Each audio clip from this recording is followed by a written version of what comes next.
Assalamualaikum warahmatullahi wabarakatuh. Perkenalkan, nama saya Agustin Azia, NPM 2202060003 dari BK 22A. Baiklah, sekarang saya akan membacakan materi tentang pendekatan etik dan emik dalam konseling. Emik dan etik adalah dua macam sudut pandang dalam etnografi yang cukup mengundang perdebatan. Ernest misalnya mencoba menjelaskan suatu fenomena dalam masyarakat dengan sudut pandang masyarakat itu sendiri.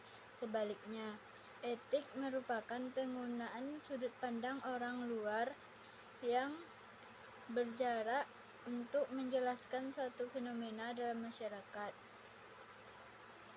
Secara sangat sederhana, emik mengacu pada pandangan warga masyarakat yang dikaji, sedangkan etik mengacu pada pandangan si pengamat. Pendekatan emik dalam hal ini menawarkan sesuatu yang lebih objektif, sedangkan etik mencangkup pada temuan-temuan yang tampak konsisten atau tetap di berbagai budaya. Dengan kata lain, sebuah etik mengacu pada kebenaran atau prinsip yang universal, sedangkan emik sebaliknya mengacu pada temuan-temuan yang tampak berbeda untuk budaya yang berbeda. Dengan demikian, sebuah emik mengacu pada kebenaran yang bersifat khas budaya.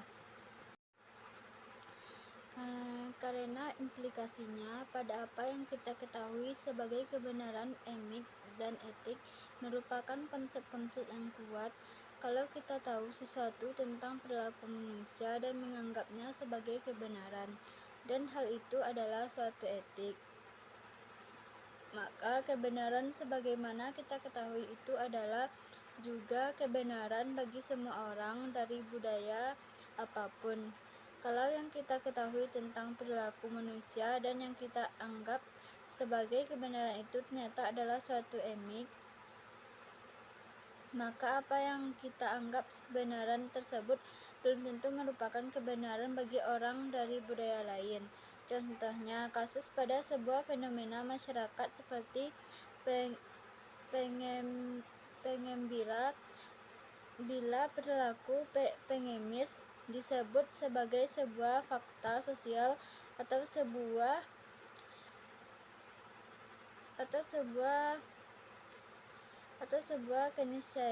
keniscayaan, maka berlaku sebutan pengemis adalah sampah masyarakat, manusia tertindas, manusia yang perlu dikasihani, manusia kalah, manusia korban kemiskinan struktural. Dan anggapan ini bukan sebuah kesalahan berpikir, melainkan sebuah sudut pandang etik orang di luar pengemis untuk menunjukkan fakta yang semestinya berlaku seperti itu, bukan pandangan emik bagaimana pengemis melihat dirinya sendiri.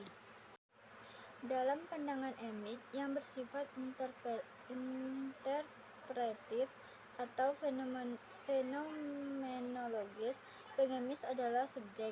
Mereka adalah aktor kehidupan yang memiliki hasrat dan kehidupan sendiri yang unik. Pandangan subjektif seperti ini diperlukan untuk mengimbangi pandangan objektif yang seringkali justru memojokkan mereka, melihat mereka sebagai korban kehidupan, kesenjangan ekonomi, atau ketidakadilan sosial, bukan sebagai etnis masyarakat yang memiliki pemikiran dan pengamalan hidup yang mereka rasakan dan alami sendiri. Etnosentris didefinisikan sebagai kepercayaan pada superioritas dalam kelompok atau budayanya sendiri. Etnosentrisme mungkin disertai rasa jijik pada orang-orang lain yang tidak sekelompok. Etnosentrisme cenderung memandang rendah orang-orang lain yang tidak sekelompok dan dianggap asing. Etnosentrisme memandang dan mengukur budaya-budaya asing dengan budayanya sendiri. Jelas sekali bahwa dengan kita bersikap etnosentrisme, kita tidak dapat memandang perbedaan budaya itu sebagai keunikan dari masing-masing budaya yang patut kita hargai dengan memandang budaya kita sendiri lebih unggul dari budaya lainnya yang asing sebagai budaya yang salah. Maka komunikasi lintas budaya yang efektif hanyalah angan-angan karena kita cenderung lebih membatasi komunikasi yang kita lakukan dan sehingga mungkin tidak terlibat dengan budaya asing yang berbeda atau bertentangan dengan budaya kita.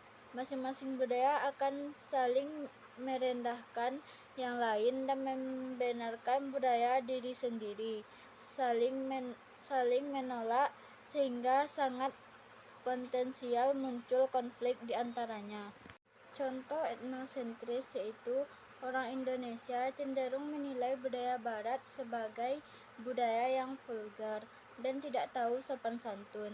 Budaya asli, budaya Timur dinilai sebagai budaya yang paling unggul dan paling baik sehingga masyarakat kita cenderung membatasi pergaulan dengan orang Barat. Orang takut jika terlalu banyak komunikasinya, maka budaya asli akan tercemar. Budaya Barat sebagai polusi pencemar. Selanjutnya yaitu stereotip adalah kombinasi dari ciri-ciri yang paling sering diterapkan oleh suatu kelompok terhadap kelompok lain atau oleh seseorang kepada orang lain.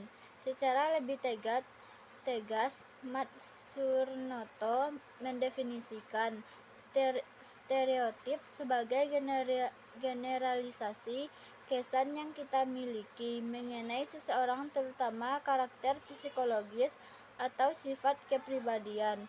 Beberapa contoh yaitu stereotip terkenal berkenaan dengan asal etnis adalah stereotip yang melekat pada etnis Jawa seperti lamban dan penurut. Stereotip etnis Batak adalah keras kepala dan maunya menang sendiri. Dan stereotip orang Minang adalah berlatar belakang berdagang. Stereotip etnis Cina adalah pelit dan pekerja keras. Fungsi dari stereotip yaitu menggambarkan realitas antar kelompok, mendefinisikan kelompok dalam kontras dengan yang lain, membentuk image kelompok lain yang menerangkan, merasionalisasi dan menjustifikasi hubungan antar kelompok dan perilaku orang pada masa lalu, sekarang dan akan datang di dalam hubungan itu.